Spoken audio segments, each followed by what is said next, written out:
Irmãos amados, nós vamos abrir a palavra de Deus no Evangelho de Jesus Cristo, conforme o relato de Mateus.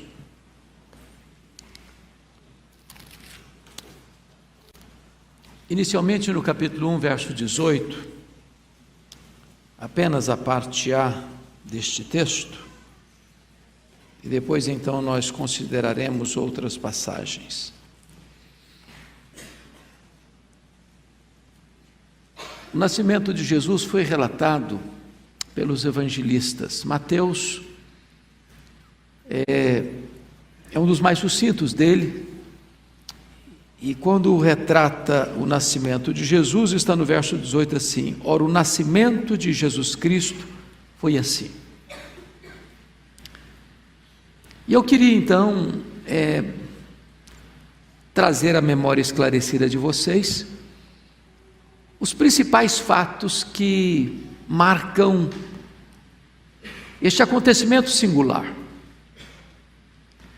Porque o que nós chamamos de Natal não começou na história. Começou antes que a história começasse. Começou na eternidade. Porque este que nasceu preexiste ao tempo, preexiste a história, porque ele teve glória com o Pai antes que houvesse mundo. Este que celebramos no Natal é aquele que trouxe à existência as coisas que não existiam. Ele é o Criador do universo, pois todas as coisas foram feitas por intermédio dele, e sem ele, nada do que foi feito se fez. Este que celebramos no Natal é aquele que, como diz Paulo em Colossenses 1,17, sustenta todas as coisas pela palavra do seu poder. Este vasto, insondável universo que ele criou, sem matéria pré-existente, é ele quem dá sustentação a todas as coisas. Este que nós celebramos no Natal foi prometido por Deus, o Pai, lá no Éden, porque está escrito que da semente da mulher, e é o único ser humano que nasceu neste planeta, que é semente da mulher, é Jesus Cristo. Todos os outros homens, todos os outros seres humanos, é semente do homem. Ele, só ele, é semente da mulher, porque não é resultado de um intercurso de um homem com a mulher, mas foi obra do Espírito Santo operado no ventre de Maria. E ele é a semente da mulher que veio para esmagar a cabeça da serpente. E toda a história da humanidade, literalmente, foi uma espécie de preparação para o nascimento do nosso Salvador. Tudo apontava para ele. Os patriarcas falaram dele, os profetas descreveram a ele. A história de Israel era apenas uma preparação para a chegada dele, e então tudo retratava a vida dele, era um prenúncio da chegada dele, apontava para este grande acontecimento da história. Deus desceria à terra, o verbo se faria carne, Deus se faria homem, o rei se faria servo, o infinito tornar-se um bebê. E este é o acontecimento mais sublime e auspicioso da história da humanidade. O que é que Deus faz? Deus prepara o mundo para esse acontecimento. Deus chama o povo judeu, uma nação pequena, absolutamente insignificante, para que ele, o Messias, nascesse como um judeu, para que este povo trouxesse ao mundo a revelação especial de Deus. Deus prepara os gregos com a sua filosofia, com o seu pensamento filosófico, com a língua universal, para que quando o Messias chegasse, esta mensagem pudesse ter celeridade, com a única língua no mundo inteiro. Deus prepara o povo romano, com a lei romana, debaixo de uma pax romana, estradas sendo rasgadas por todos os rincões do império, para que esta mensagem, ao chegar, pudesse ter rapidez para todas as províncias daquela época. E então diz a Bíblia que na plenitude dos tempos, quando tudo estava pronto, as profecias todas se cumprindo de forma rigorosa e literal, então diz a Bíblia que na plenitude dos tempos, ele nasceu, nascido de mulher, nascido sob a lei, para ser o nosso Redentor. O Verbo se fez carne e habitou entre nós, cheio de graça e de verdade, e vimos a sua glória, glória como do unigênito do Pai. E está aqui certamente, como disse Atanásio, o maior mistério do cristianismo. E na verdade, a mente mais arguta, a personalidade mais inebriada pelo conhecimento, jamais poderia entender esse mistério. Pensem comigo, o Verbo eterno, pessoal, divino, o Verbo criador, o Verbo autoexistente, o Verbo que é Deus, Deus transcendente, Deus infinito, Deus imenso, Deus eterno, Deus imutável, Deus onipotente, onipresente, onisciente, Deus soberano, Deus que nem os céus dos céus pode contê-lo. Diz a Escritura que esse Verbo se fez carne, que ele, sendo transcendente, esvazia-se a si mesmo e assume a forma de homem e entra no ventre de uma virgem e nasce de uma virgem e é enfaixado em panos e deitado numa manjedoura.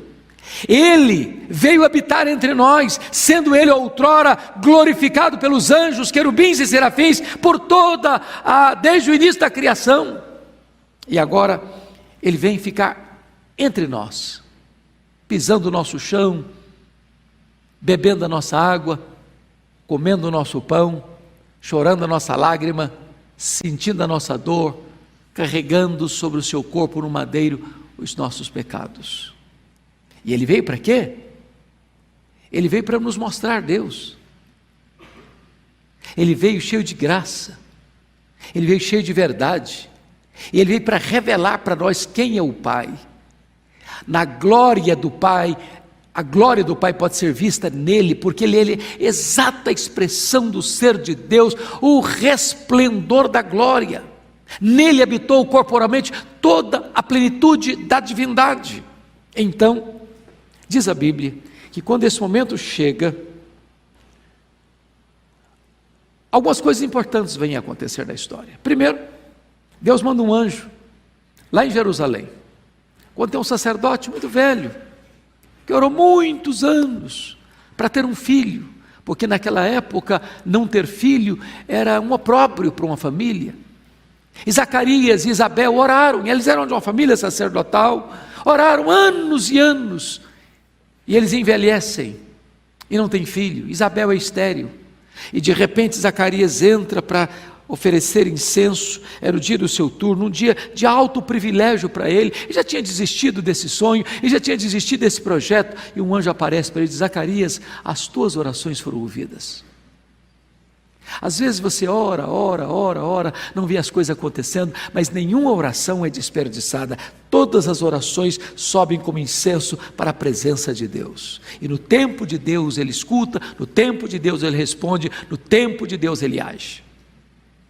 Mas agora, com a chegada do precursor, 6 meses depois, quando Isabel está grávida, o anjo Gabriel é enviado lá em Nazaré, pequena cidade, desprezada cidade, e ele comunica a Maria que ela vai ser a mãe do Salvador, e ela fica curiosa: mas como vai ser? Eu não tenho relação com homem algum. E então diz a Bíblia que o anjo disse: olha, descerá sobre ti a sombra do Altíssimo, e o Espírito Santo entrará em você, e você então conceberá e dará à luz a uma criança, e esse vai ser o Filho do Altíssimo, e você vai colocar o nome dele de Jesus, porque ele vai salvar o seu povo dos seus pecados. Mesma notícia que o anjo diz a José, e ela corre lá para Isabel. 3 meses fica lá, sem falar nada com José. Ele é noiva de José. Quando ela volta, José, não sabendo o que está acontecendo, o silêncio de Maria, a gravidez aparentemente já notória, os comentários surgindo talvez, ele envergonhado, seus planos frustrados, ele resolve então, para protegê-la e não difamá-la, fugir secretamente, sair secretamente, e aparece o anjo de Deus e diz: José, não temas receber Maria, porque o que nela foi gerado é obra do Espírito Santo. Ela não foi infiel, ela não carrega um filho do adultério, ela carrega o Filho do Altíssimo. Ela não tem como destinação o opróbrio e a morte, ela será notória entre as mulheres. Não está aqui o fruto do pecado, está aqui o fruto da bênção de Deus para os homens. E então diz a Escritura que José recebe Maria, e agora um fato acontece maravilhosamente. A profecia dizia que ele tinha que nascer em Belém da Judeia, porque José era da família de Davi, e Deus então move o Império Romano para fazer um recenseamento, para que simplesmente José saísse de Nazaré e fosse lá para a Judeia, para a cidade de Belém, porque Jesus tinha que nascer em Belém da Judeia. E por que José leva Maria? Só ele precisava ir, ela não tinha que ir, ele tinha que ir. E por que ele a leva no estado adiantado de gravidez? Embora a Bíblia não diga isso com todas as letras, você sabe o que está por trás, os comentários maliciosos. Ninguém está sabendo direito essa história. O anjo apareceu para Maria, Maria está grávida, José não casou com ela ainda, ela é apenas prometida, os comentários surgem, as malícias aparecem, e José então, para proteger Maria, leva Maria consigo para Belém. Quando chega lá, a cidade está ocupada, não tem vaga nas hospedarias, não tem vaga nas pensões, não tem espaço para eles, e diz a Bíblia que ele, como Cordeiro de Deus, vai nascer num lugar muito próprio, numa manjedoura, num lugar onde os animais comem, numa gruta. O Rei dos Reis nasce no lugar mais humilde. Aquele que haveria de ser o filho de Davi não tem espaço na cidade de Davi. Aquele que é o pão da vida não tem lugar para nascer na casa do pão. E quando ele nasce, diz a Bíblia que um anjo aparece para dizer aos pastores de Belém, as pessoas mais desprezadas da época eram os pastores, gente que não merecia confiança da sociedade. E para essa gente que não tinha valor aos olhos dos homens, aparece o anjo de Deus comunicando para eles assim: vocês não precisam ter medo não, eu trago para vocês uma grande notícia, e uma notícia que vai ser uma boa notícia para todo o povo, é que hoje vos nasceu na cidade de Davi o Salvador, que é Cristo o Senhor.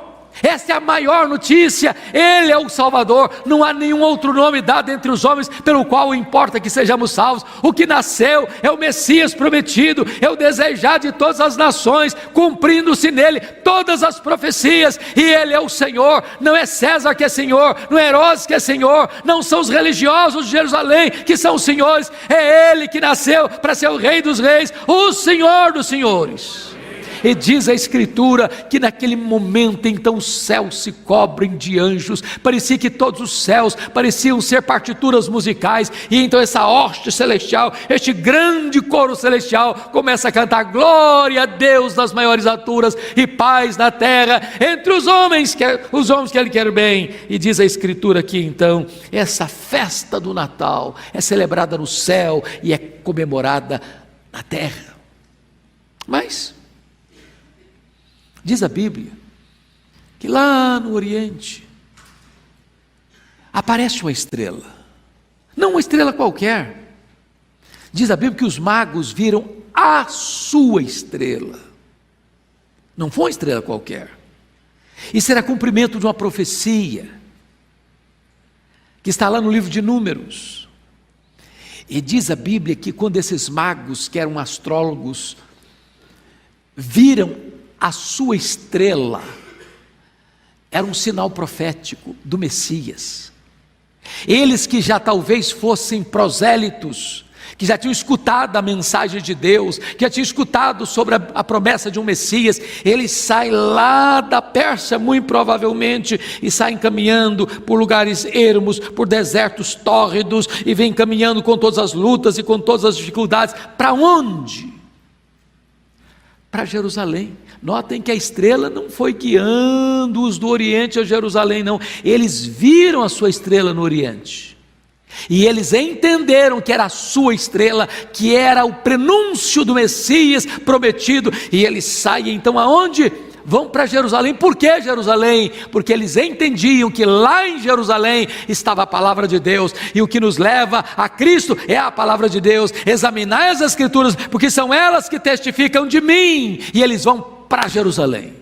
Eles querem ouvir a palavra de Deus. Eles receberam a revelação natural, a estrela, mas eles querem agora a revelação especial, porque é a revelação especial de Deus que nos leva até Jesus. E então, ao chegar em Jerusalém, um fato curioso acontece.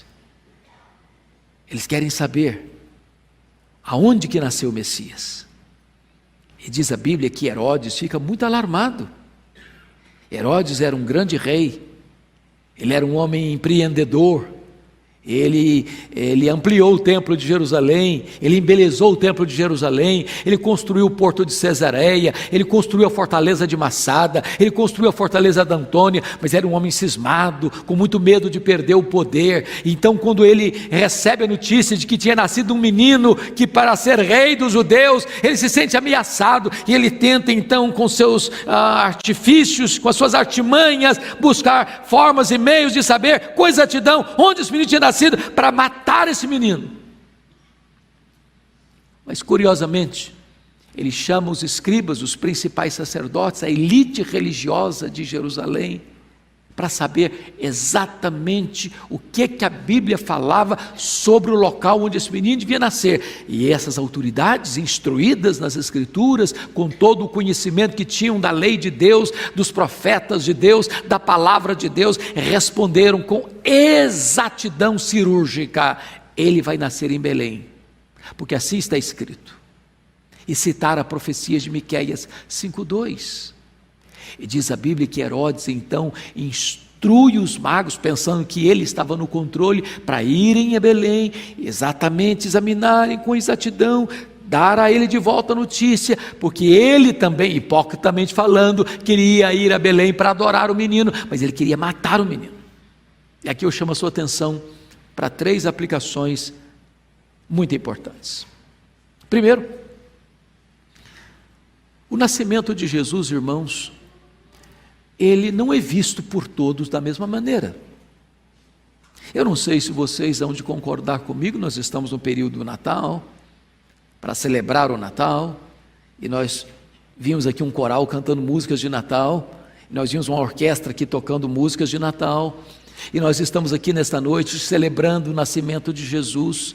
Mas ao mesmo tempo, aqui no Brasil, Netflix usa um grupo, Porta dos Fundos, para escarnecer desse Jesus, para vilipendiar esse Jesus,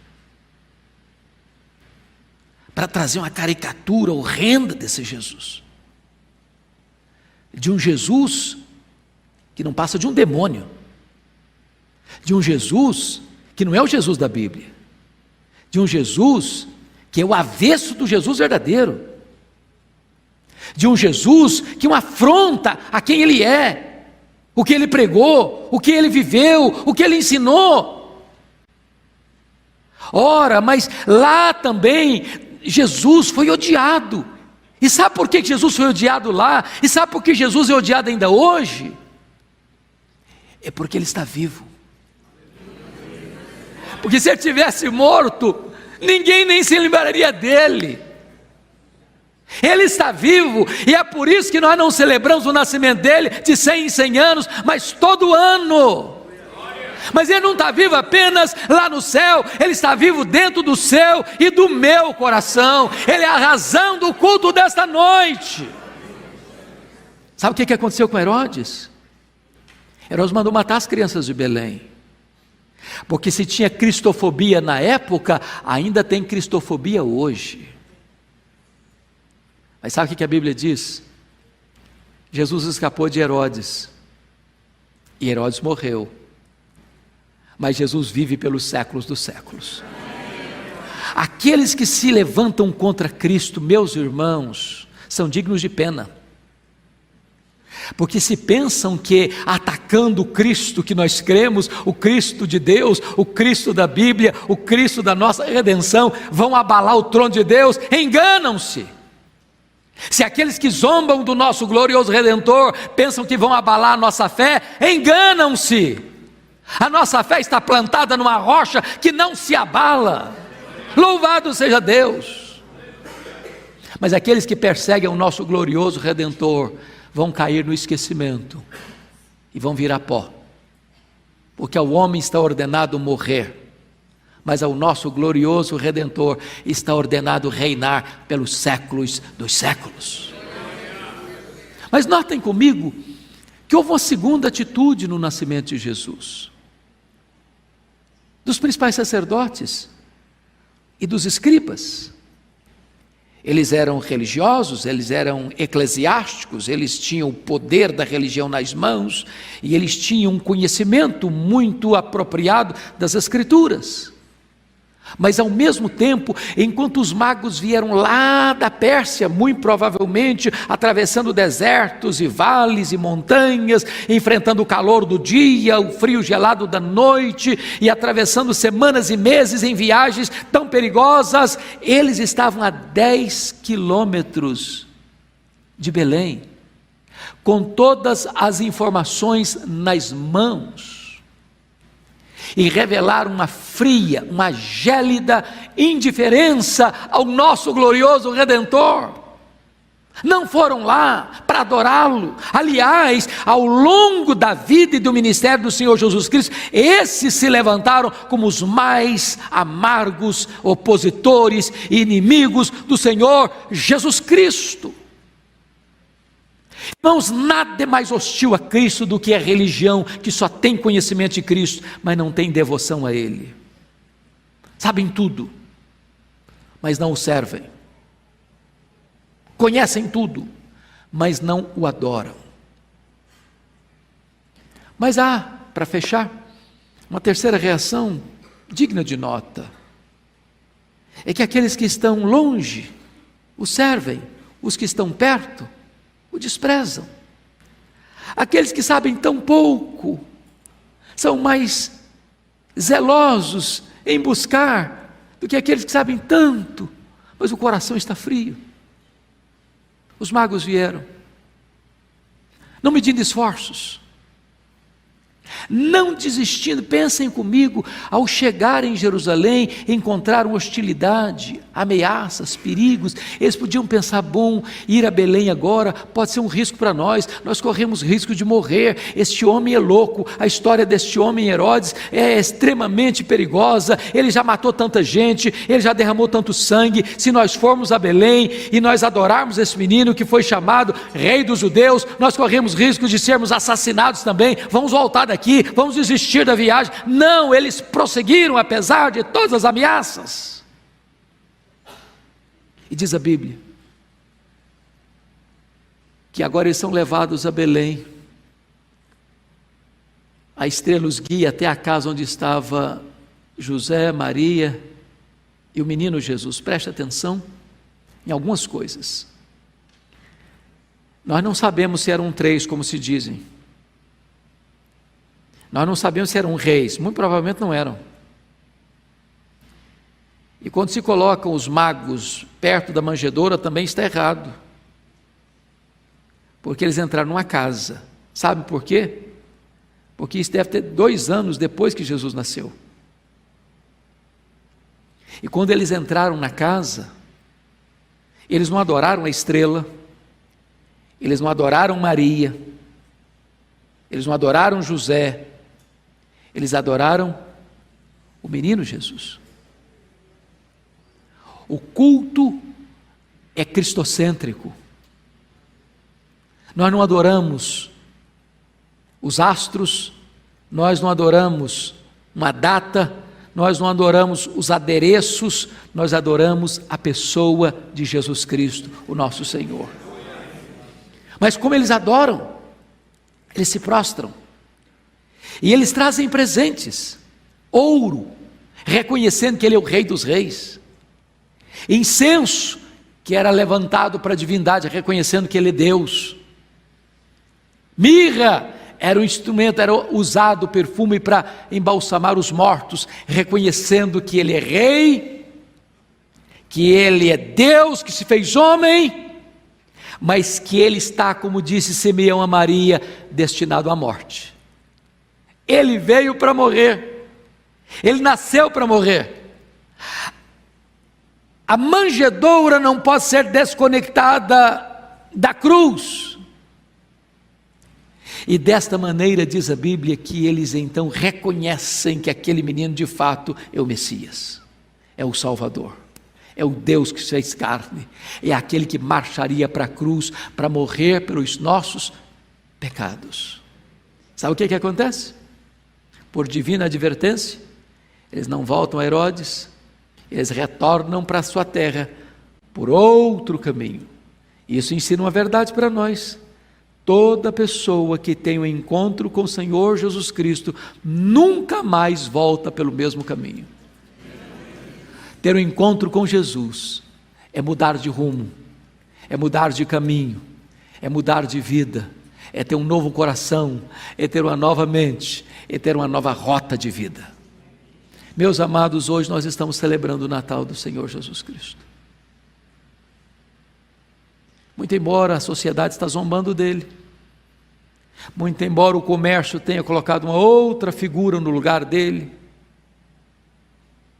um velhinho de barbas brancas, menino, garoto propaganda do comércio, muito embora tantas vezes distrações, até boas em si mesmas, possam ocupar espaço mais destacado que ele, mas hoje você e eu viemos aqui para dizer que o nascimento de Jesus foi assim.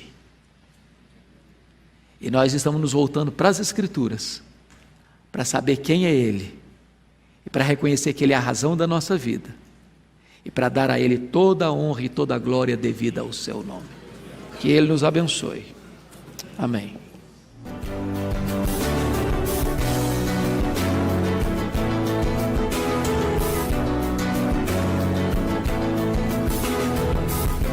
Palavra da Verdade, com Hernandes Dias Lopes.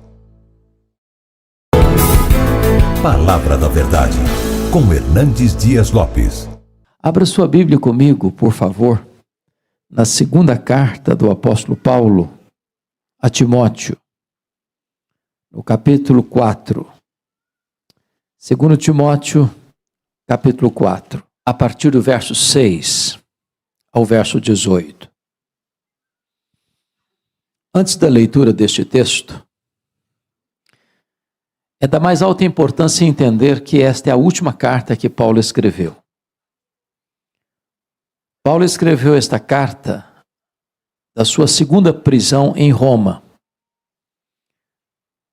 quando ele estava na masmorra mamertina. Quando Paulo escreveu essa carta, ele já estava sentenciado à morte. Já estava no corredor da morte. Já estava aguardando o dia da sua execução. Este é o último capítulo da carta, e estas são as últimas palavras do capítulo. Portanto, essas são as últimas palavras proferidas pelo apóstolo Paulo antes de ser decapitado. Estão carregadas de muita emoção e têm para nós um significado muito importante. Ele está escrevendo para Timóteo, seu filho na fé, que então era pastor em Éfeso, na Ásia Menor. E ao escrever esta carta, ele diz assim: Timóteo, quanto a mim, já estou sendo oferecido por libação, e o tempo da minha partida é chegado. Combati o bom combate, completei a carreira, guardei a fé. Já agora, a coroa da justiça me está guardada, a qual o Senhor, reto juiz, me dará naquele dia. E não apenas a mim, mas a todos quantos amam a sua vinda. Procura vir ter comigo depressa, porque Demas, tendo amado o presente século, me abandonou. Se foi para Tessalônica. Crescente foi para Galácia, Tito para Dalmácia. Somente Lucas está comigo. Toma contigo Marcos e traze-o, pois me é útil para o ministério. Quanto a Tíquico, mandei-o até Éfeso. Quando vieres, traz a capa que deixei em Trode, na casa de Carpo, bem como os livros, especialmente os pergaminhos. Alexandre, o latoeiro, causou-me muitos males. O Senhor lhe dará paga segundo as suas obras. Tu guarda-te também dele, porque resistiu fortemente às nossas palavras. Na minha primeira defesa, ninguém foi a meu favor. Mas todos me abandonaram. Que isto não lhe seja posto em conta.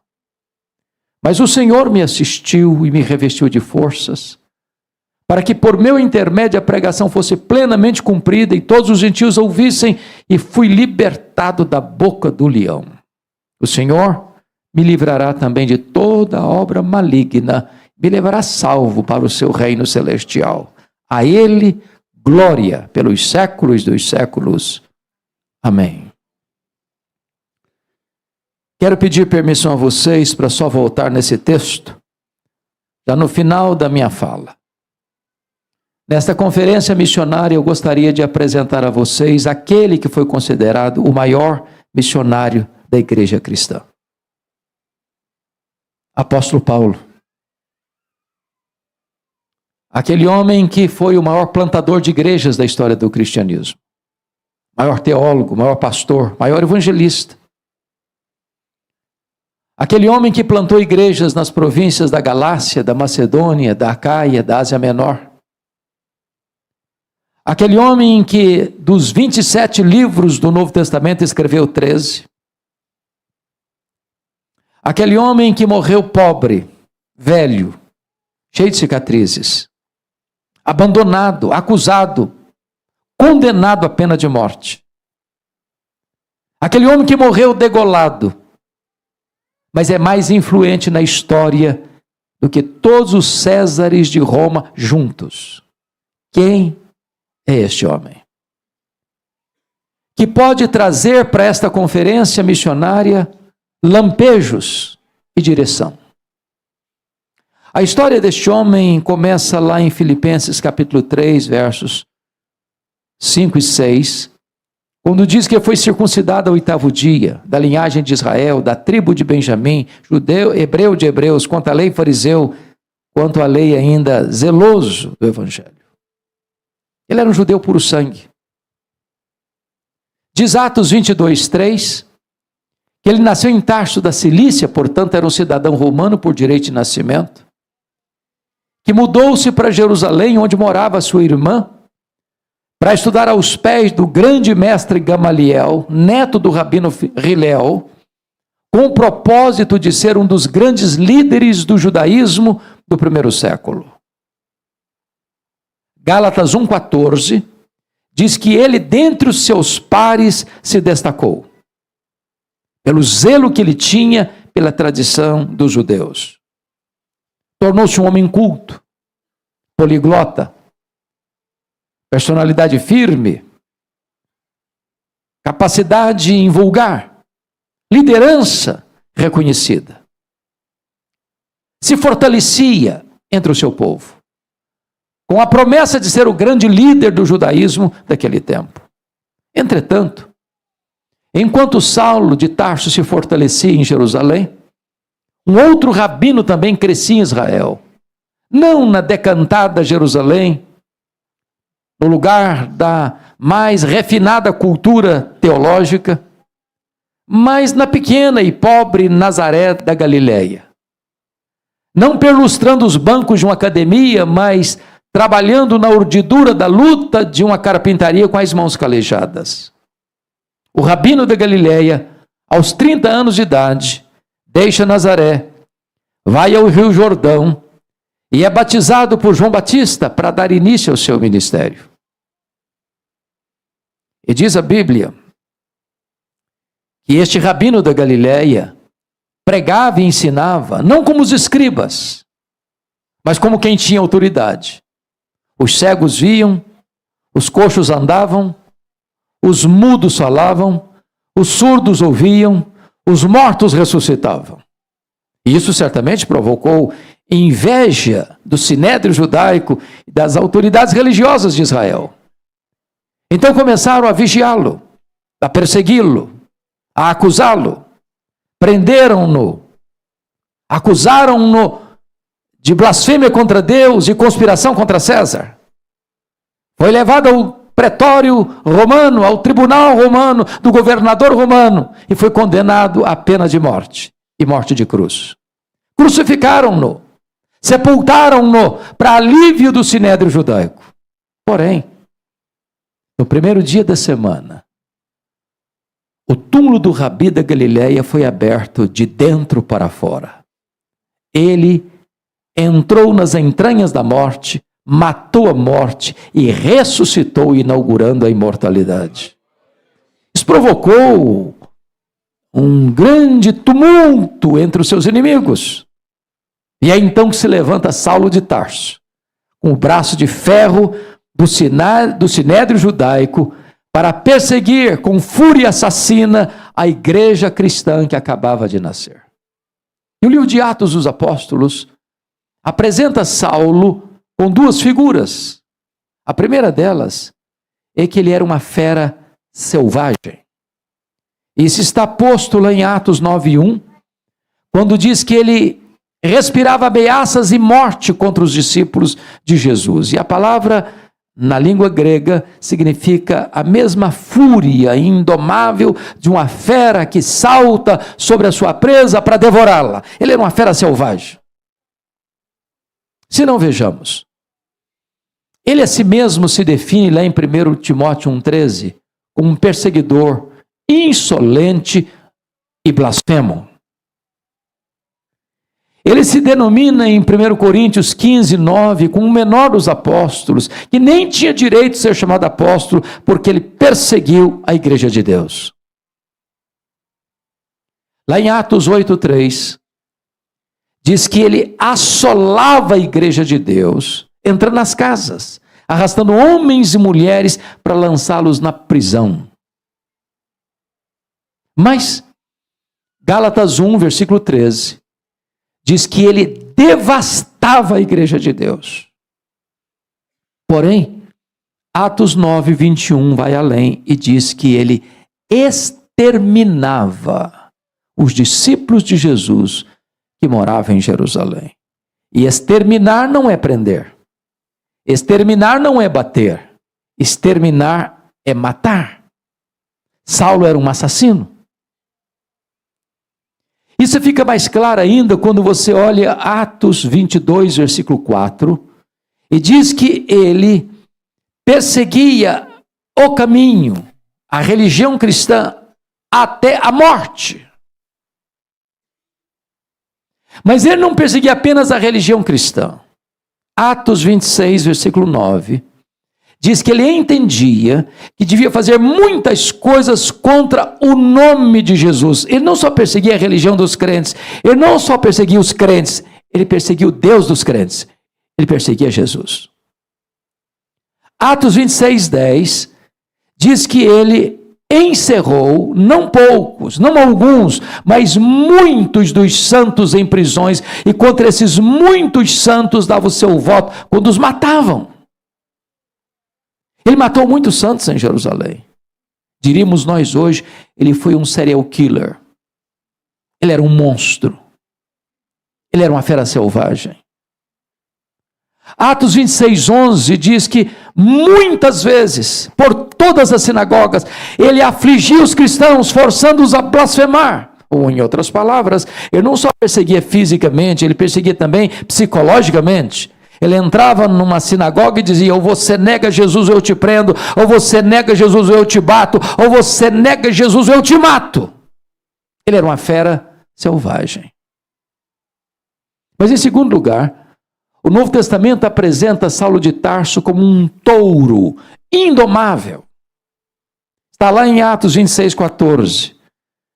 Quando ele caminhava cheio de fúria para Damasco para prender os cristãos, quando de repente o domador de touro bravos joga esse touro bravo no chão e grita desde os céus: Saulo, Saulo, por que me persegues? Dura coisa te é recalcitrares contra os aguilhões.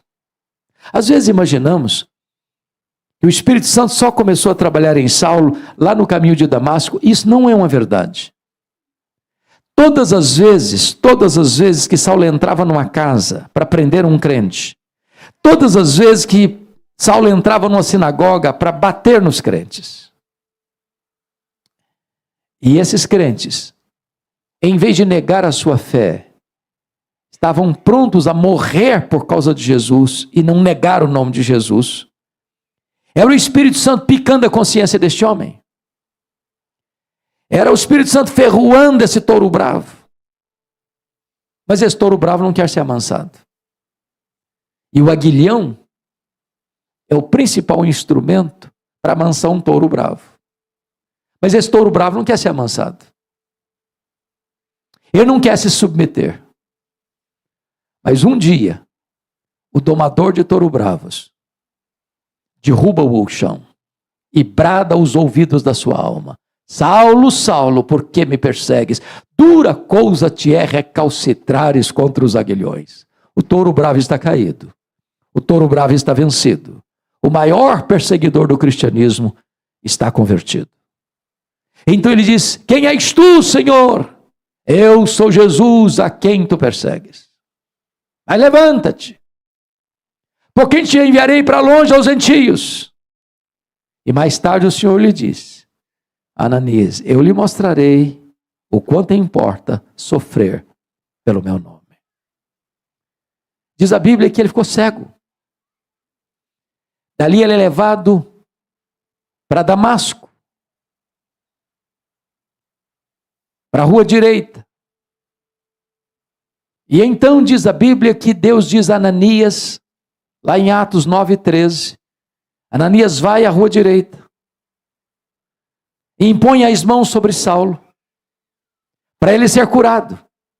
E Ananias respondeu: mas Senhor, eu tenho escutado de tanta gente quantos males tem feito este homem aos teus santos em Jerusalém. E disse: vai, porque ele é para mim um vaso escolhido. Eu enviarei para longe aos gentios e eu lhe mostrarei o quanto importa sofrer pelo meu nome. Ananias foi. Ananias impôs as mãos sobre ele. Ele ficou curado. Seus olhos voltaram a enxergar. Ele foi revestido com o poder do Espírito Santo. Ele foi batizado. Agora eu quero que você abra sua Bíblia comigo em Atos 9:20.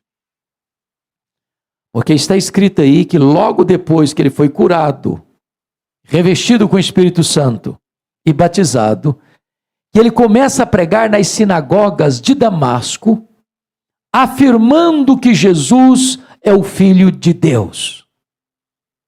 Agora, por favor, dê uma olhadinha em Atos 9:22. Diz que Saulo mais e mais se fortalecia, confundindo os judeus, demonstrando que Jesus é o Cristo. E eu pergunto a vocês, há alguma diferença entre o que ele fez no verso 20 para o que ele fez no verso 22? Há alguma diferença? E a resposta é: há uma imensa diferença. O verso 22 diz que ele demonstrava que Jesus é o Cristo. E demonstrar é provar uma tese detalhada, meticulosa e exaustivamente. A grande pergunta aqui é esta: quanto tempo durou entre o que ele fez no verso 20, afirmar que Jesus é o Filho de Deus, e provar, demonstrar que este Jesus é o Messias, que este Jesus é o prometido de Deus, que este Jesus é o Cristo? Atos não responde essa pergunta. Mas a resposta está lá em Gálatas capítulo 1, versículos 16, 17 e 18. Diz o texto que quando ele foi convertido em Damasco, ele não sobe para Jerusalém onde estavam os apóstolos, mas ele vai para a região da Arábia. E ele fica na região da Arábia 3 anos. Após o que ele retorna a Damasco e então sobe a Jerusalém. A grande pergunta é o que Saulo ficou fazendo na Arábia durante 3 anos? E a resposta é um seminário intensivo com o Senhor Jesus. Se Jesus dedicou 3 anos aos apóstolos em Israel, Jesus dedica 3 anos a Saulo de Tarso na Arábia. Ali ele relê o Antigo Testamento.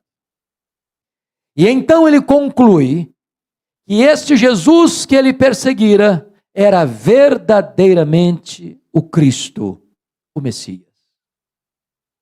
Ali ele aprende teologia, não aos pés de um grande mestre, como aprendera as doutrinas judaicas aos pés de Gamaliel. Ali ele recebe do próprio Senhor Jesus a revelação.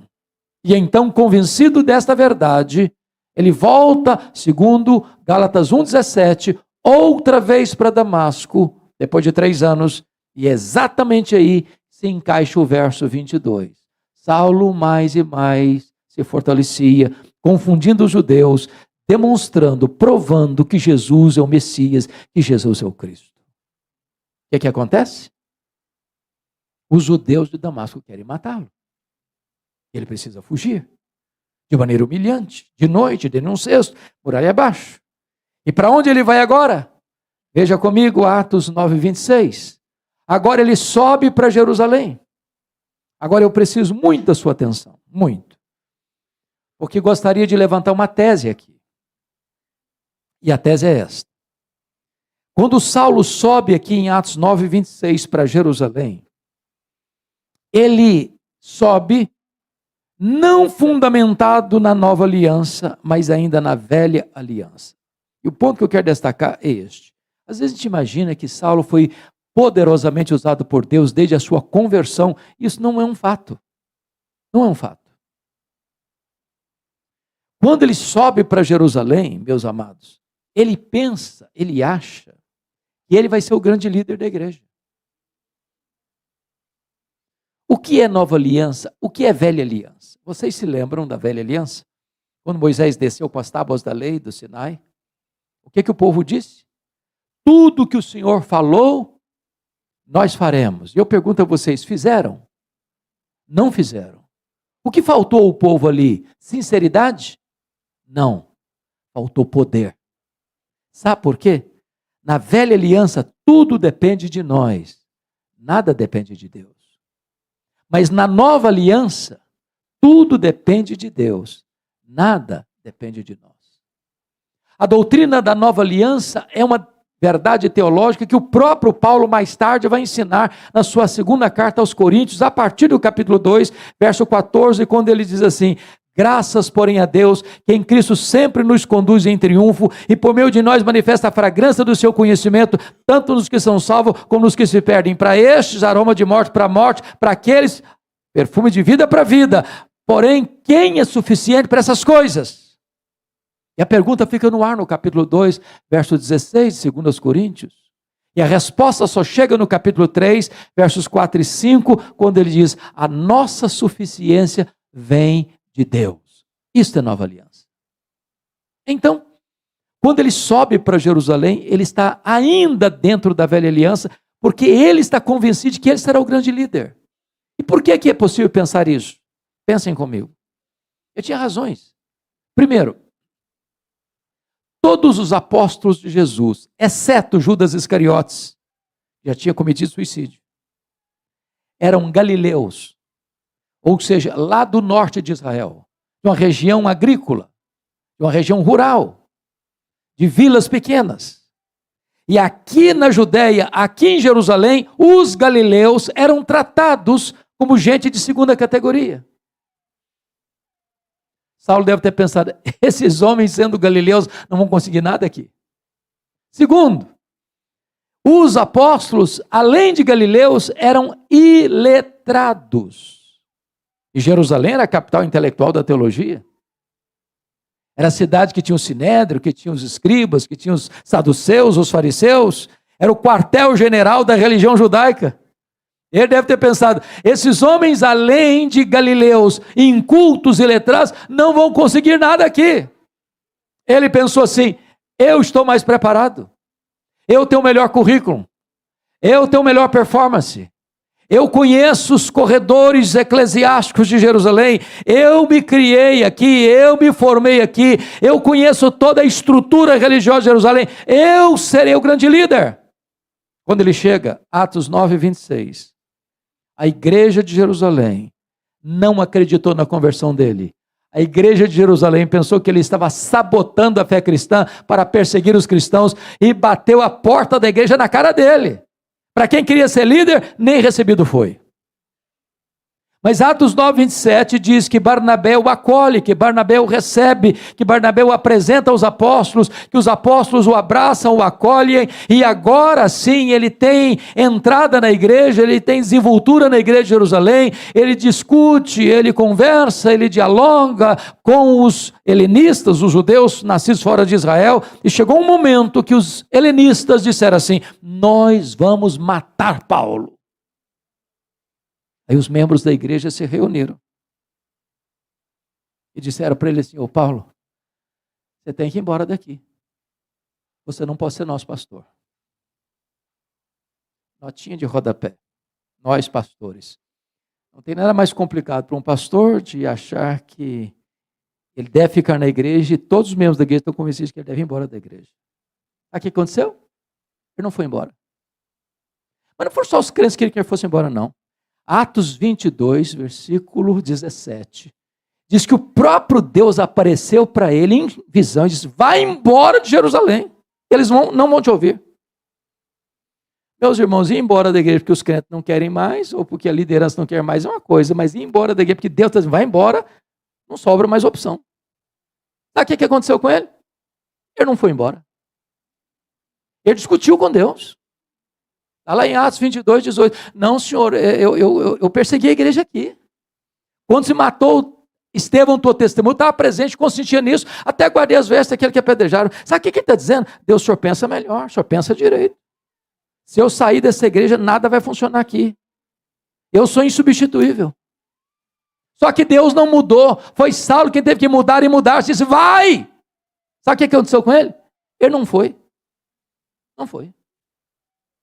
Volte para Atos 9, 30, porque está escrito aí que os discípulos se reuniram e levaram Paulo até Cesareia. Preste atenção, ele não foi, ele foi levado. Ele não saiu, saíram com ele. Ele saiu de Jerusalém como Ló saiu de Sodoma a reboque. E para onde ele foi? Atos 9, 30. Mandaram-no para Tarso. Sabe onde era Tarso? O lugar que ele nasceu. Sabe o que Deus está dizendo para esse cara que você acha insubstituível? Meu filho, se você pensa que eu preciso de você, você está muito enganado. É você quem precisa de mim. Então faz uma coisa, arruma as malas e volta para casa. Sabe quanto tempo eu fico lá no molho, longe dos holofotes, completamente esquecido? 10 anos. Para quem queria ser líder, 10 anos na sombra do anonimato. Mas o pior não tinha acontecido, não. Dá uma conferida em Atos 9, 31. Diz que no dia que Saulo foi embora da igreja de Jerusalém, a igreja passou a ter paz e passou a crescer. Você quer uma coisa pior para um pastor que isso?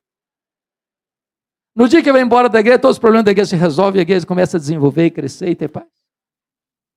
Sabe o que Deus está ensinando para esse homem?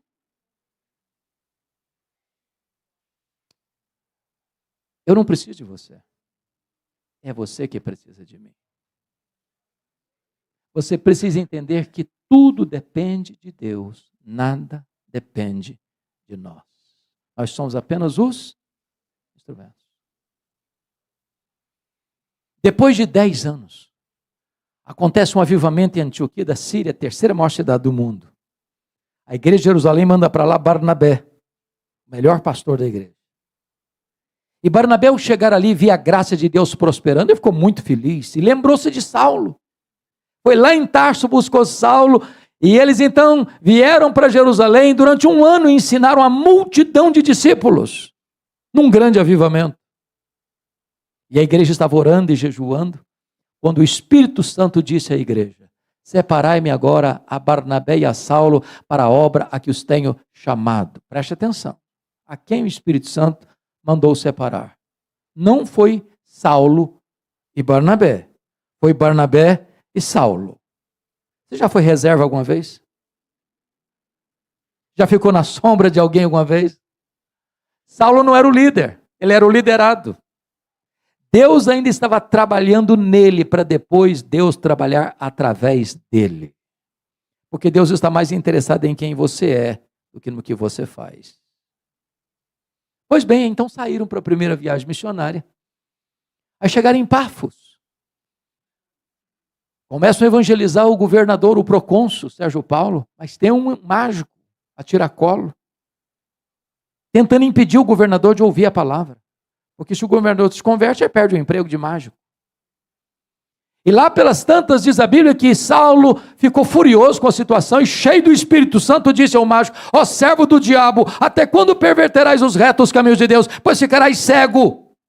O mágico fica cego, os olhos do governador se abrem e ele se converte. E a partir dali, Saulo deixou de usar o seu nome judaico Saulo para usar o seu nome romano Paulo. E a partir dali, ele vai se tornar o maior líder do cristianismo. Quando chega em Atos 13:13, estão em Perge da Panfilha, e o jovem Marcos, que era primo do Barnabé, deixa os dois missionários e retorna para a casa da sua mãe em Jerusalém. A grande pergunta é: por que Marcos abandonou os missionários no meio do caminho? A Bíblia não responde. Talvez nós pudéssemos cogitar 3 possibilidades. A primeira delas, eu acho que o Marcos era jovem demais, pensou que missões fosse turismo. Quando ele percebeu que não era turismo, se decepcionou. Diz: eu vou voltar, não é isso que eu queria não. Isso é uma possibilidade. A segunda possibilidade é que quando ele sai de Antioquia da Síria, quem lidera a caravana missionária é o seu primo Barnabé. No meio do caminho muda o comando, agora é Paulo que comanda. Ele deve ter pensado assim: sob a liderança do meu primo eu tinha coragem de ir, mas na liderança do outro eu não vou não. A terceira possibilidade, e eu creio na terceira, está escrito lá em Gálatas capítulo 4, que Paulo pregou o evangelho pela primeira vez na Galácia, ou seja, Antioquia da Pisídia, Icônio, Derbe e Listra, pela primeira vez, por causa de uma enfermidade física. Pergunta: que enfermidade física era essa? Talvez a mesma de 2 Coríntios 12:7, um espinho na carne, mensageiro de Satanás, para lhes bofetear, a fim de que ele não se ensoberbecesse. Segundo os estudiosos, Perge da Panfilha era uma região alagadiça, pantanosa, com muita incidência de malária. E possivelmente Paulo contrai uma malária, que dá uma dor de cabeça alucinante, que afetava inclusive a visão, porque os crentes da Galácia disseram para Paulo que estavam dispostos a arrancar os próprios olhos para dá-los a Paulo.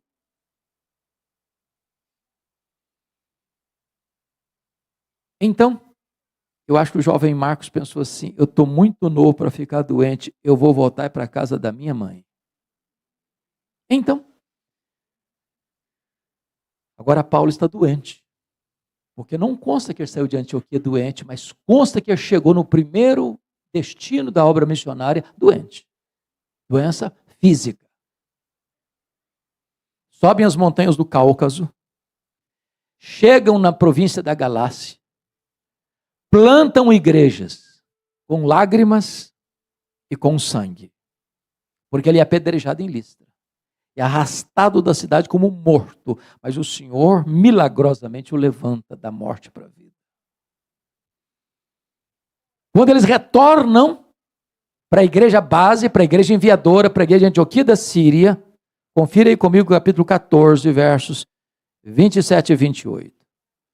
Retornando à igreja, eles deram testemunho à igreja, relatando quantas coisas fizera Deus por intermédio deles e como Deus abrira a porta do evangelho para os gentios. Notinha de rodapé: tem espaço para testemunho na igreja. mas não tem espaço para projeção humana na igreja. Eles não relataram quantas coisas fizeram eles. Eles relataram quantas coisas fizera Deus.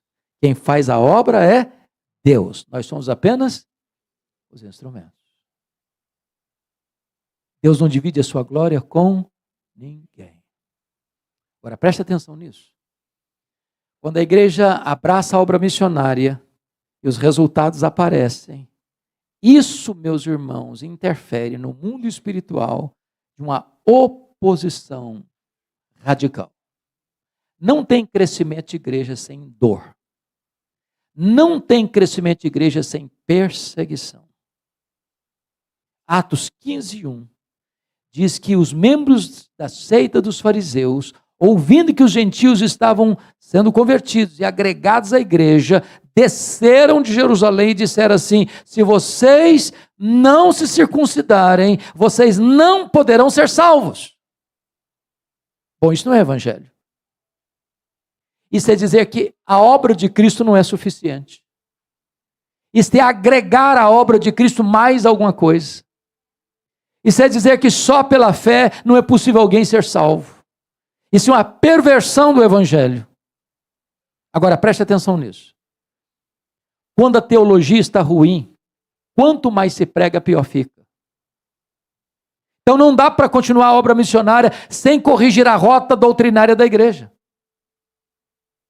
Então convocaram um concílio em Jerusalém, onde os apóstolos e os presbíteros se reuniram, onde Tiago, irmão de Jesus, filho de Maria, preside o concílio, onde falam Barnabé, Paulo e Pedro, onde se toma uma decisão, e a decisão tomada é que só a fé em Jesus é suficiente para a salvação e não se pode agregar mais nada à obra perfeita e cabal de Cristo. Decisão tomada, decisão escrita, decisão comunicada às igrejas gentílicas. Agora a teologia está boa, a rota teológica da igreja foi corrigida, agora vamos voltar para a segunda viagem missionária.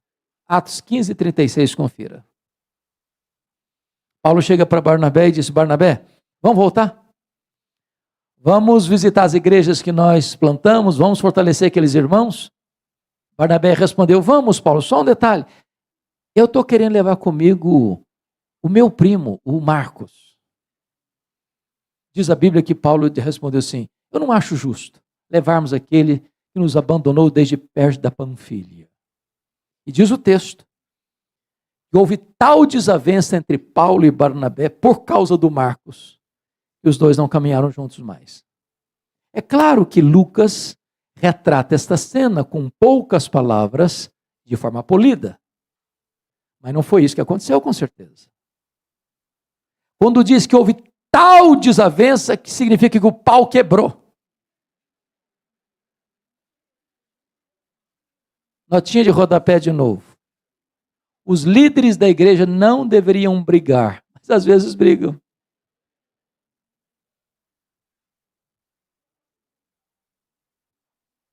Agora, até quando os líderes brigam, o plano de Deus não pode ser frustrado. Que agora, em vez de uma caravana, tem duas. O Barnabé pega o Marcos e leva lá para Chipre. Paulo pega um profeta da igreja de Jerusalém, Silas, e caminha para outra direção. E eu fico imaginando, irmão, se não tivesse um Barnabé na vida do Marcos. Já se sentiu persona não grata?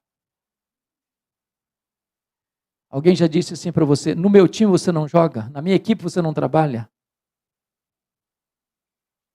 O que eu achei maravilhoso é que Deus abençoou esse Marcos de tal maneira que mais tarde foi discipulado pelo apóstolo Pedro, e quem escreveu o primeiro evangelho foi Marcos. Marcos foi escrito antes de Mateus, antes de Lucas, e Mateus e Lucas basearam boa parte do evangelho que escreveram no conteúdo de Marcos. Pois bem, quando Paulo vai com Silas, agora numa nova caravana missionária, ele quer entrar na Ásia. Mas quem dirige a obra missionária, irmãos, é o Espírito Santo. E diz a Bíblia que o Espírito impediu Paulo de entrar na Ásia. E então Paulo está em Trode, uma região portuária. E ele tem uma visão de um varão macedônio que diz para ele: passa a Macedônia e ajuda-nos. E ele entendeu que era Deus falando com ele. E ele então entra no Ocidente, entra no que nós chamamos de Europa, e louvado seja Deus. Por isso o Ocidente não está mergulhado nas religiões pagãs. Nós hoje somos abençoados com a luz do Evangelho, pela direção que o Espírito Santo dá à obra missionária da igreja. E ele chegou em Filipos, depois de desembarcar em Neápolis. Era a colônia romana.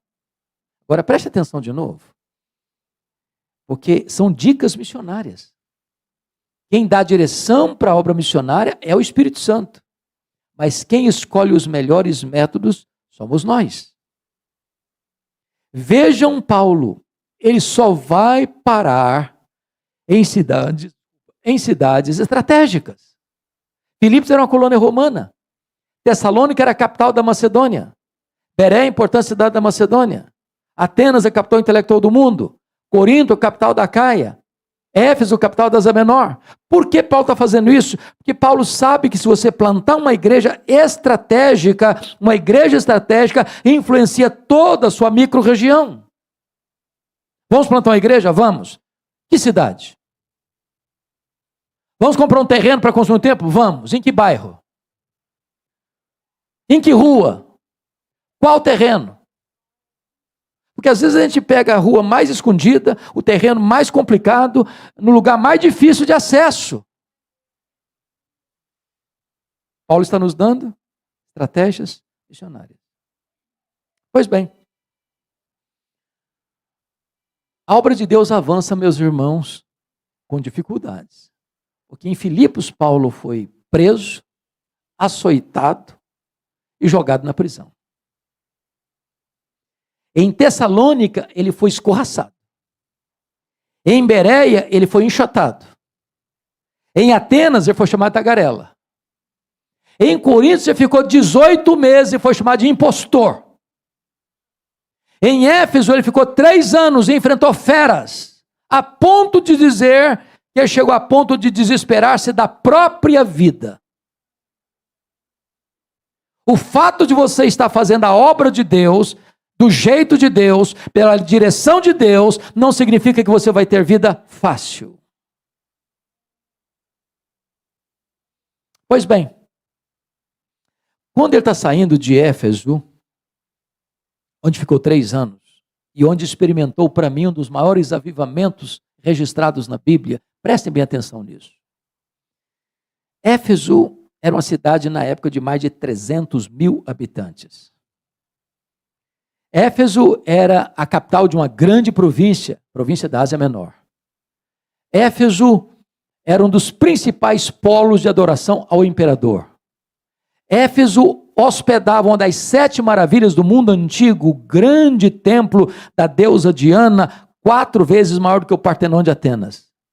Éfeso era uma cidade extremamente idólatra e extremamente feiticeira. Paulo está ali 3 anos, não tem rádio, não tem televisão, não tem Bíblia impressa, não tem folheto, não tem zap.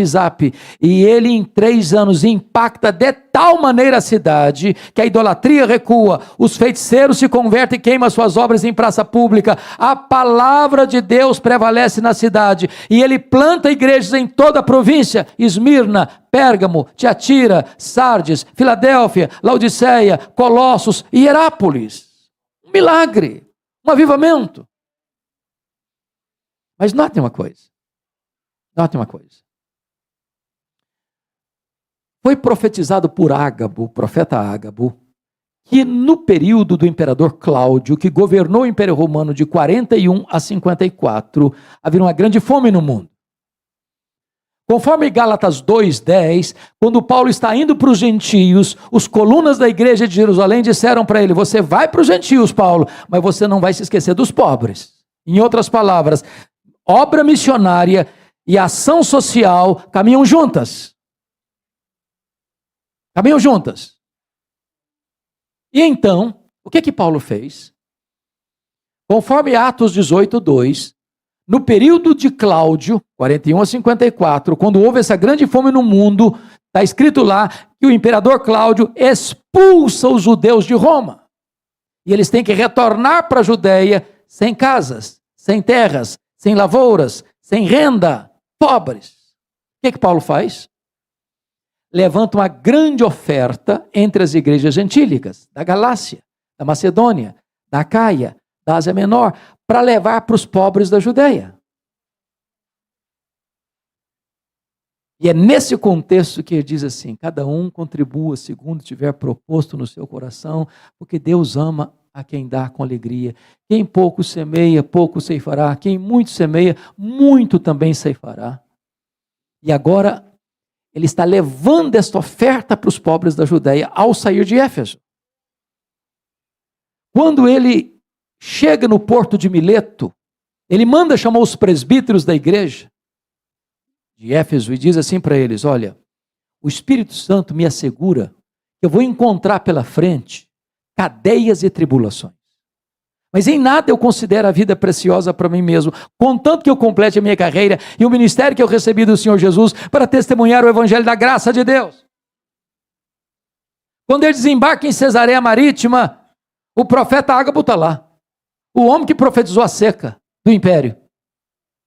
Prende Paulo com um cinto e diz: é isso que vai acontecer com você lá em Jerusalém, eles vão prender você lá.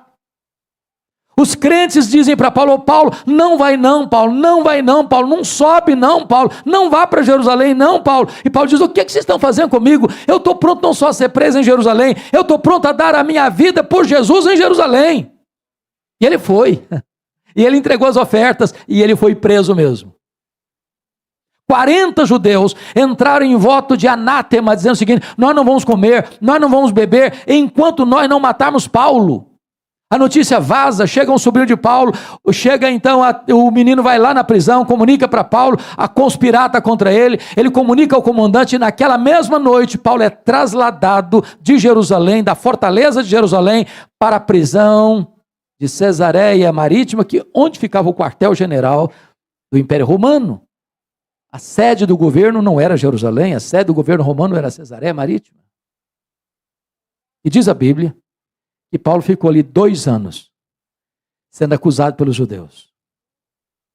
Mas enquanto ele estava na fortaleza de Jerusalém, na masmorra, Atos 23:11, o Senhor apareceu para ele e disse: coragem, Paulo! Assim como você deu testemunho aqui em Jerusalém, eu quero que você dê testemunho também em Roma.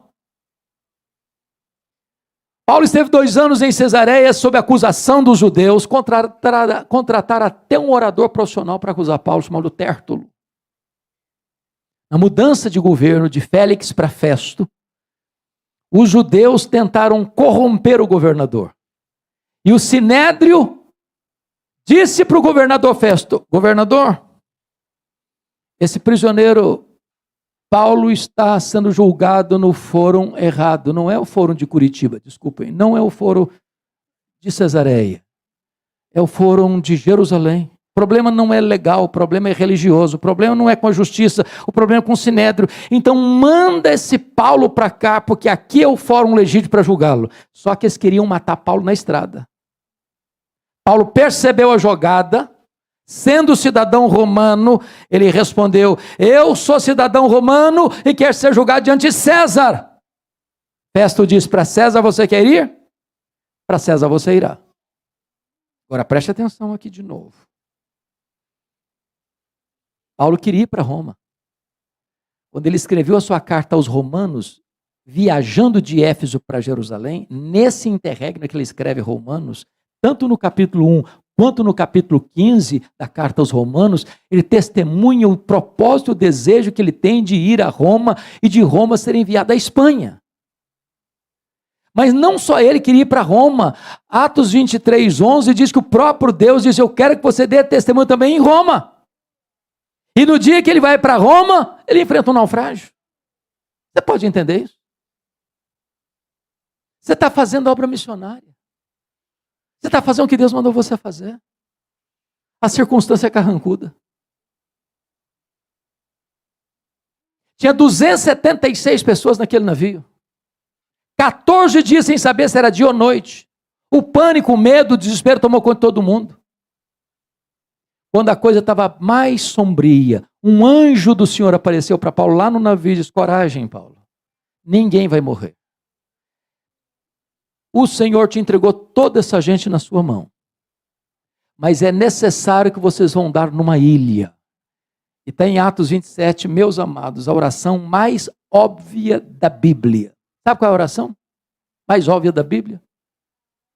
Eles oraram para o dia amanhecer.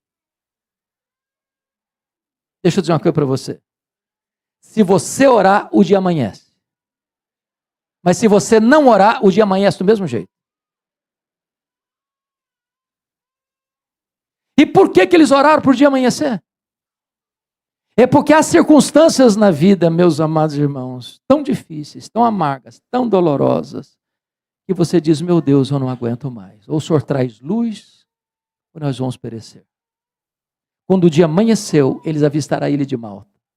O navio se despedaça todo, mas ninguém perece. Os malteses, que eram bárbaros, não falavam o grego, prepararam uma grande fogueira para aquecê-los.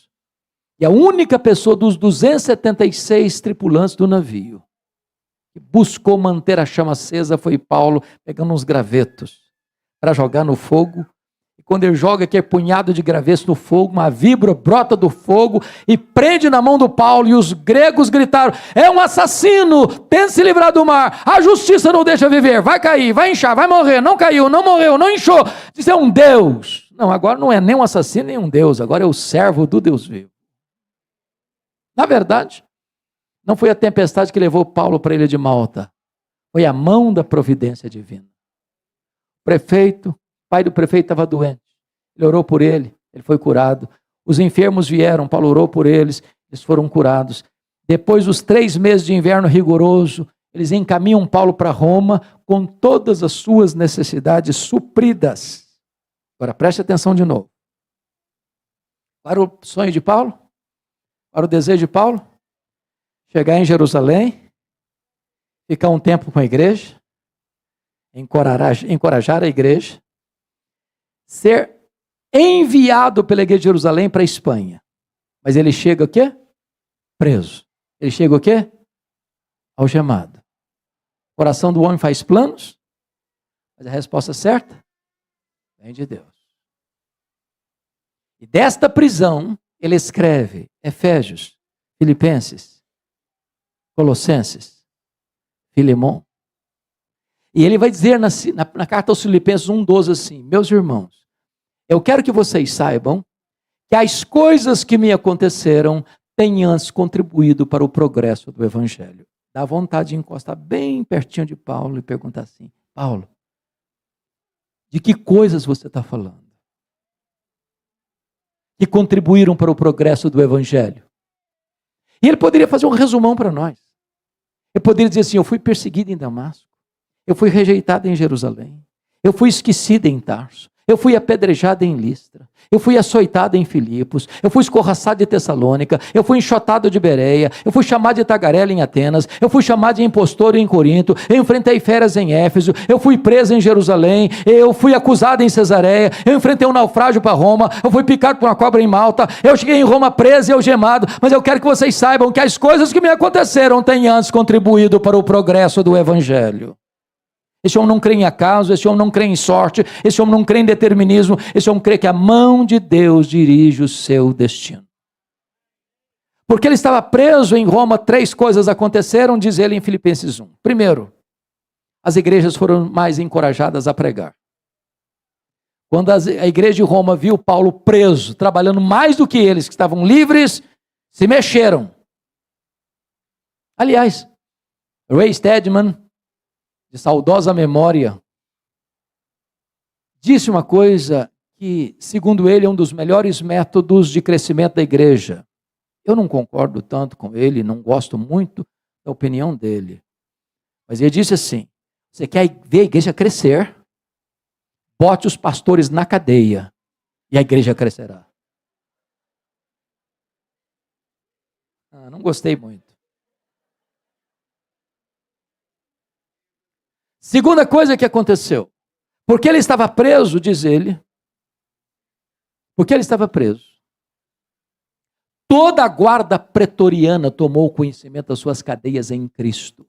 A pergunta é, o que era a guarda pretoriana? Era a guarda de elite do imperador. Eram 16 mil soldados de escol, da mais alta patente do império. Se Paulo estivesse solto, ele jamais alcançaria a elite militar de Roma. Ele ficou 2 anos preso. 3 turnos por dia, um soldado algemado com ele. E o que ele fez? Evangelho neles, evangelho neles, evangelho neles. O cara não podia nem sair porque estava algemado com ele. Depois de 3 anos, toda a guarda pretoriana estava evangelizada. E no capítulo 4, verso 22 de Filipenses, ele diz assim: os santos vos saúdam, especialmente os da casa de César. O César, que era o Nero da época, não sabia disso, mas Deus o havia constituído em presidente das missões estrangeiras do império, que havia colocado lá dentro do palácio o maior pregador, o maior missionário, e diante dele seu auditório. Terceiro, porque Paulo estava preso, ele não podia viajar, ele não podia visitar as igrejas. O que ele fez? Escreveu cartas. Cartas. As cartas da primeira prisão. Efésios, Filipenses, Colossenses, Filemão. Cartas que abençoam o mundo até hoje. Às vezes você pensa que a sua vida está de ponta cabeça, e é nessa hora que Deus está escrevendo o capítulo mais importante da sua vida. Dessa prisão, Paulo orou para sair. Pediu oração para sair. E saiu mesmo. Mas não saiu para se aposentar. Notinha de rodapé de novo. Não tem aposentadoria no reino de Deus. Enquanto você tiver um fiapo de vida, você precisa pregar este evangelho, sabendo que você é um instrumento nas mãos de Deus. Ele saiu para fazer a 4ª viagem missionária. Deixou Tito em Creta, deixou Timóteo em Éfeso, passou por Nicópolis, e eu estou muito convencido de que ele foi à Espanha, como era seu propósito. Porém, nesse interregno ele escreve a sua carta, 1 Timóteo e Tito, mas acontece uma tragédia nesse momento, nesse interregno, da primeira para a segunda prisão, no dia 17 de julho do ano 64. A capital do império, com mais de 1 milhão de habitantes, é incendiada criminosamente. E o imperador Nero assiste o horrendo espetáculo, tangendo a sua lira do alto da torre de Mecenas. E as chamas devoram a cidade 7 noites e 6 dias, de 17 de julho a 24 de julho. Quando o incêndio acabou, a cidade estava arruinada. Dos 14 bairros de Roma, 10 foram destruídos, apenas os 4 restantes, densamente povoados por judeus e cristãos, dão a Nero um álibi para botar a culpa do incêndio de Roma nos cristãos. E começa um massacre. Para vocês terem uma ideia, faltou madeira para fazer cruz em Roma, tamanha quantidade de crentes crucificados. Quando não tinha mais madeira para fazer cruz, os crentes eram amarrados nos postes, cobertos de piche e queimados vivos para iluminar as noites de Roma. Uma perseguição sangrenta e brutal. A essas alturas, Paulo era o grande líder do Ocidente. E começou a ser caçado. Começou a ser procurado. Até que botam a mão nele, talvez em Trode, na casa de Carpo, não dá para pegar sequer os seus objetos pessoais, sua capa, seus livros, seus pergaminhos. Ele é levado para Roma, e agora não é mais colocado numa prisão domiciliar, como estava na primeira vez, mas ele é colocado na masmorra mamertina, um lugar úmido, escuro, sujo, fétido, insalubre, de onde as pessoas saíam ou leprosas ou para o martírio. É desta prisão que ele escreve a sua última carta, segundo Timóteo. E agora eu queria que você voltasse lá para o texto original, que nós lemos no começo, para encerrarmos. E este homem vai dizer assim para Timóteo: ô Timóteo, eu quero fazer um balanço da minha vida para você, meu filho. Porque é possível que algumas pessoas tivessem dó de Paulo, piedade de Paulo, coitado do Paulo. E ele começa a fazer uma avaliação do seu passado no verso 7. Combati o bom combate, completei a carreira, guardei a fé. Notem que todos os verbos estão no passado. O que ele está dizendo é que a vida não é uma vida de amenidades, é um combate. Mas é um bom combate. E eu gosto disso, sabe por quê? Quando a gente é mais jovem, a gente é mais arrojado, não é verdade? Às vezes briga até com a sombra. Se o combate não é bom, não entra nele, não. Não vale a pena. Tem combate que não tem fruto nenhum. Mas se o combate é bom, combata-o. Ele tinha um sonho na vida dele que compartilhou lá em Atos 20, 24, que era completar a sua carreira. Agora, completar a carreira não é mais um projeto de vida, é um testemunho de vida. Eu completei a carreira. No meio de tantas vozes, ele diz, eu guardei a fé. No verso de número 6, ele vai fazer uma avaliação do seu presente. Já estou sendo oferecido por libação e o tempo da minha partida é chegada. Sabe o que ele está dizendo? Ô Timóteo, não é Roma que vai me matar, não, Timóteo. É eu que vou me entregar. E eu não vou me entregar para Roma, não, Timóteo. Eu vou me entregar para o Senhor, como sacrifício, como libação ao meu Deus. Eu não vou morrer também, não, Timóteo. Eu vou partir. Porque a palavra partida aí é um eufemismo para a morte. E essa palavra no grego tinha 3 significados. Primeiro, essa palavra significava tirar o fardo das costas de alguém e aliviá-lo da bagagem. Sabe o que é morrer para um crente? Apocalipse 14, 13. É descansar das suas fadigas. Segundo, essa palavra partida significava desatar um bote para atravessar para o outro lado do rio. Sabe o que é morrer para um crente? Fazer a última viagem rumo à pátria celestial. Terceiro, a palavra partida significava afrouxar as estacas de uma barraca temporária e mudar-se para sua casa permanente. Sabe o que é morrer para um crente? É mudar de endereço e ir para a casa do Pai. Paulo não está com medo de morrer, porque sabe em quem tem crido e sabe para onde está indo. Mas no versículo 8 ele vai fazer uma avaliação do seu futuro. Já agora a coroa da justiça me está guardada, a com seu reto juiz me dará naquele dia, não apenas a mim, mas a todos quantos amam a sua vinda. Sabe o que é dizendo para Timóteo? Ô Timóteo, o juiz da terra me condenou à pena de morte, mas isso não me importa, Timóteo. O que me importa de fato é que o reto juiz, diante de quem todos vão comparecer, já me justificou, não há condenação nenhuma mais sobre a minha vida, então não estou indo para o martírio não, Timóteo, eu estou indo receber a coroa da justiça. Mas esse homem não é um super-homem, nem um super-crente. Ele é um homem, igual a você e a mim. E o que me encanta em Paulo, as últimas palavras dele antes de morrer, deixando como legado para a história, é abrir o coração, despejar as dores da sua alma. E a primeira coisa que ele disse, é que ele teve que lidar com o drama da solidão. Versículo 9 diz, procura vir ter comigo depressa. Gente precisa de Deus, mas gente precisa de gente. O segundo drama que ele abre o coração para compartilhar é o drama do abandono. Versículo 10, Demas me abandonou. E não é fácil ser abandonado no final da vida.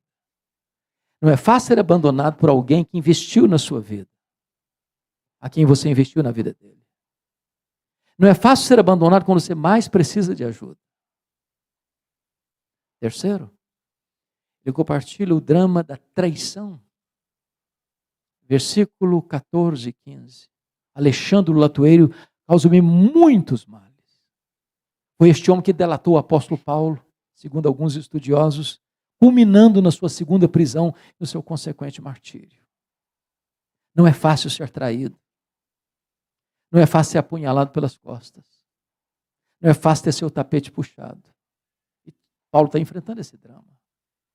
De oposição não a ele, mas ao evangelho. Ele resistiu àquilo que eu preguei, Timóteo. Ele é um opositor do evangelho. Mas Paulo está enfrentando, meus irmãos, um outro drama terrível, que é o drama das privações. Olha o versículo 13. Paulo está enfrentando 3 privações. Primeiro, privação emocional. Está precisando de gente. Segundo, privação mental. Está precisando de ler. Paulo me ensina. Tem muita gente que vive a vida inteira e não estuda nada. Paulo está sentenciado à morte, que aprendeu um pouco mais. Mas ele está enfrentando privações físicas. Preste atenção nisso. O maior pastor, o maior teólogo, o maior missionário, o maior plantador de igrejas da história do cristianismo, no final da vida, velho. E velho sente mais frio do que gente nova. Não tem uma capa velha para usar na chegada do inverno. Em Roma, a temperatura chega abaixo de 0 no inverno, e dentro de uma masmorra é tão frio quanto lá fora.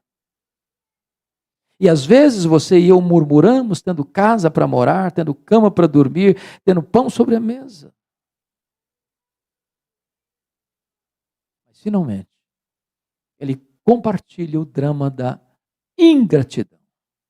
Versículo 16, ele diz: na minha primeira defesa, ninguém foi a meu favor. Paulo teve o direito de apresentar suas testemunhas, de se defender.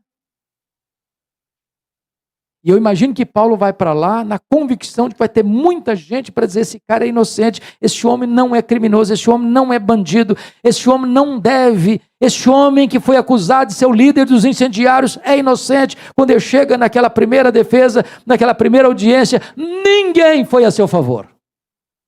Antes todos o abandonaram. Ele foi julgado à revelia e condenado à pena de morte. Por ser um cidadão romano, não foi crucificado como foi o apóstolo Pedro. Foi degolado. Quis a providência divina que nós não soubéssemos como encerrou o último momento da vida dele. Porém, eu vejo essa cena. Ela está viva na minha retina. Eu imagino o dia em que o carrasco, acostumado a matar, a aplicar a sentença de morte, recebe na sua mesa um papel, um pergaminho, com o nome de um prisioneiro que deveria ser executado naquele dia. Não era um prisioneiro qualquer, era o prisioneiro mais conhecido daquela prisão. Era o apóstolo Paulo. E eu vejo esse homem se levantando da sua cadeira, pegando um pesado molho de chaves, pegando uma tocha de fogo naquela escuridão, caminhando a passos largos por aqueles corredores escuros e mal cheirosos, abrindo uma pesada porta de ferro, entrando na prisão e gritando: prisioneiro Paulo! Prisioneiro Paulo! Prisioneiro Paulo! E o velho responde: sou eu! Eu estou aqui! Ele é acorrentado. Ele é arrancado daquela masmorra. Ele é levado ao local da execução. Eu imagino que pela importância dele como prisioneiro conhecido em todo o império e acusado do mais perverso crime contra o império, o incêndio da capital, o carrasco lhe tenha dado a oportunidade de proferir suas últimas palavras. E eu imagino a cena. Você quer dizer as suas últimas palavras antes de morrer? Eu imagino Paulo dizendo: eu quero. Talvez pensando que ele ia expor a sua dor, a sua mágoa, a sua revolta, por se sentir injustiçado. E nesse momento, possivelmente, é que o velho apóstolo olha para os céus e diz a ele, ao Senhor Jesus, glória pelos séculos dos séculos. Amém.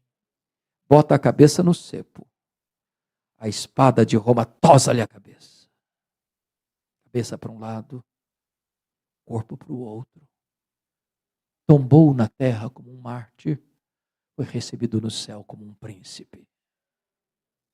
Este homem que diz para esta igreja, nesta noite: sede meus imitadores, como eu sou de Cristo.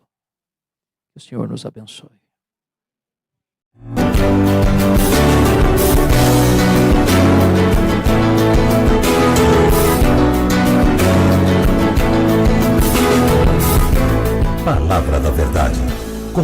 Hernandes Dias Lopes.